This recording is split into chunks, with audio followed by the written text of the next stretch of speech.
With more on this, we're joined now by Jean Charest, member of the Council of Canada-U.S. Relations and former Premier of Quebec.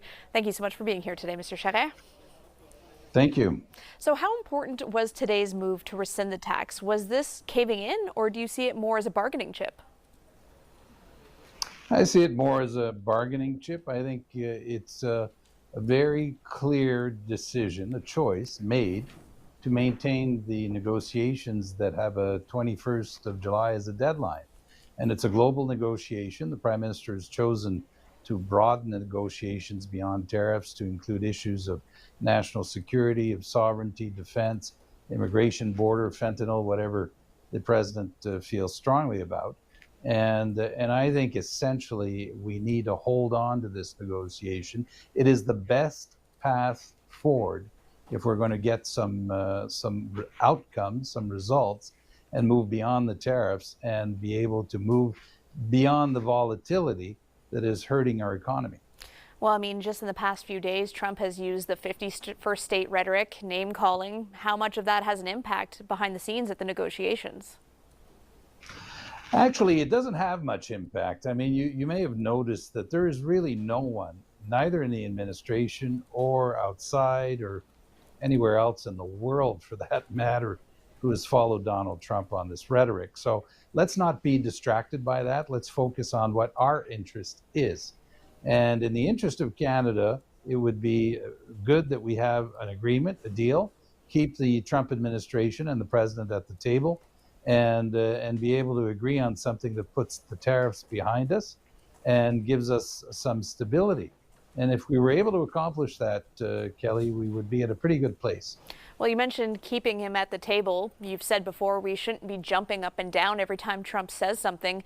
But how far should Canada be willing to go to appease the president and to get this deal done? Well, this is a two-way street. There's a lot of interest here on both sides. We have a lot of what the Americans need, notwithstanding whatever Donald Trump says. In energy in particular, we are a key supplier. The same is true for potash, strategic minerals, uranium. And if you look at the supply chains in the automotive industry, our contribution is absolutely essential if you're going to be competitive. So there's a lot at stake for both countries.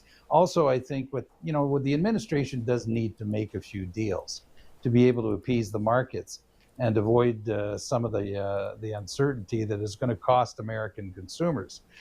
And in the last few days, wasn't greatly noticed, but the American administration abandoned a section in their budget bill that would have penalized Canada, and they did it without asking for anything in return, and that was Section 889, which was an article in the bill, Kelly, that would have hurt Canadian investors in the United States. So we did make a gain on that front.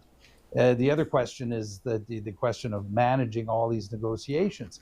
Secretary Bessent has alluded to the fact that they will need at least until the Labor Day weekend to conclude agreements. Even that isn't very realistic. And so in our case, if we can get something done by the 21st of July and get the tariffs behind us, that will be for Canada a big deal. Well, obviously, you mentioned a big deal, but the relationship with the United States will carry on after that day, too. How much does this trade deal set the tone for the coming years of the Trump-Carney relationship?